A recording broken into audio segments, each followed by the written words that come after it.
यह कुंडली है पंडित जवाहरलाल नेहरू जी की। पंडित जवाहरलाल नेहरू जी भारत के प्रथम प्रधानमंत्री थे और लगभग 15 साल उन्होंने भारत पर राज किया।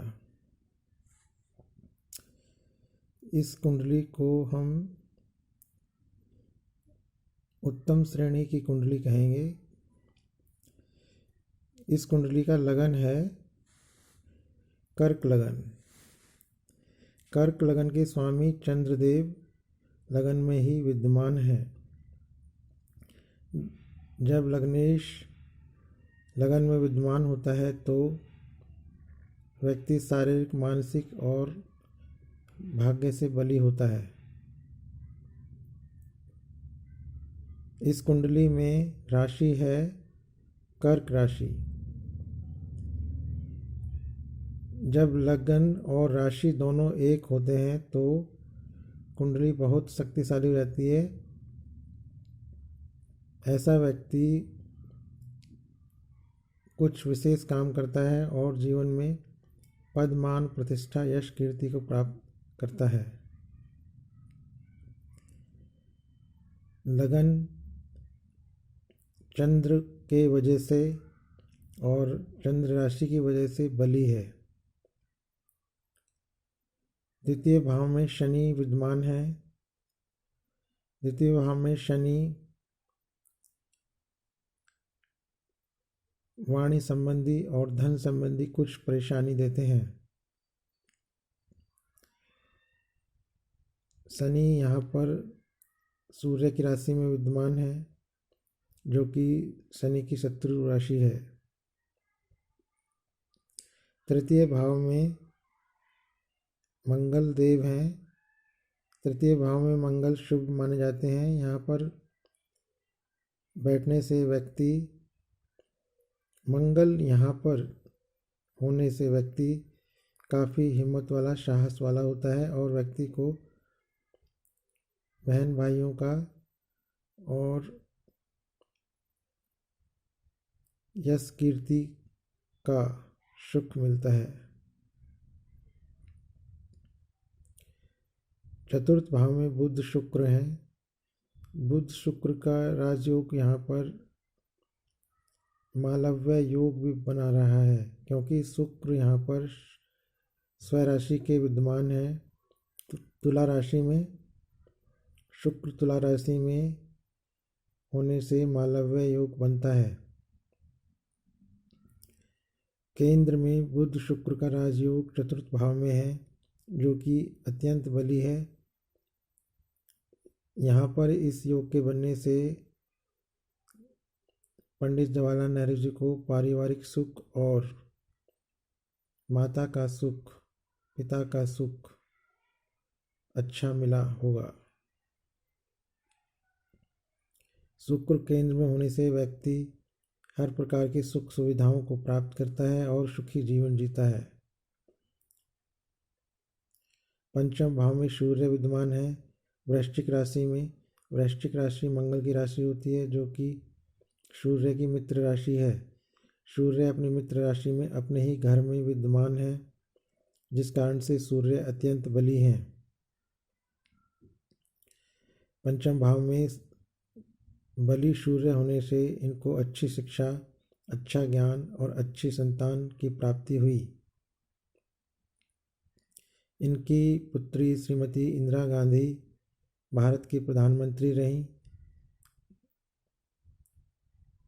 यह पंचम भाव के सूर्य के वजह से हुआ। पंचम भाव में सूर्य बली होने से इनको तेजस्वी संतान मिली, इंदिरा गांधी जैसी, जो राजनीति में काफ़ी सफल रहीं और भारत की प्रधानमंत्री रहीं लगभग 15 साल तक। छठे भाव में गुरु केतु का योग है।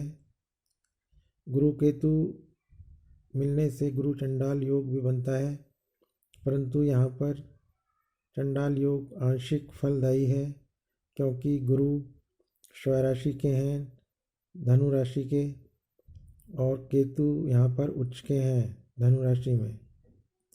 गुरु केतु का यह एक महायोग बन जाता है।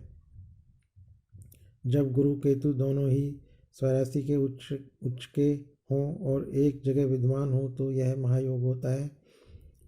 छठे भाव में महायोग बनने से इनको समस्त प्रतिद्वंदियों से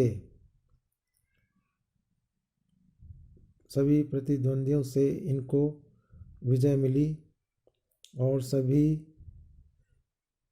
समस्याओं पर परेशानियों पर इनको विजय मिली।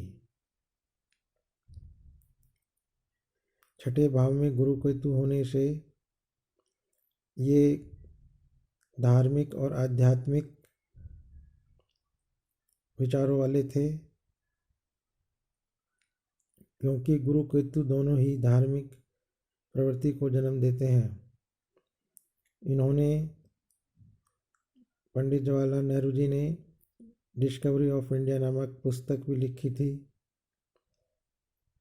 यह गुरु केतु के उच्च और स्वराशि के होने की वजह से इन्होंने यह पुस्तक लिखी।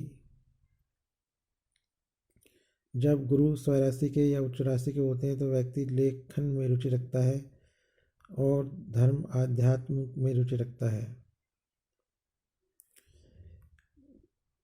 यहाँ पर इस कुंडली में राहु केतु से काल सर्प दोष भी बना हुआ है, परंतु यह दोष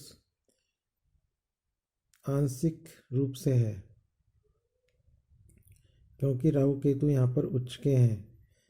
यह काल सर्प दोष व्यक्ति को सुख सफलता और सुख समृद्धि देने वाला है।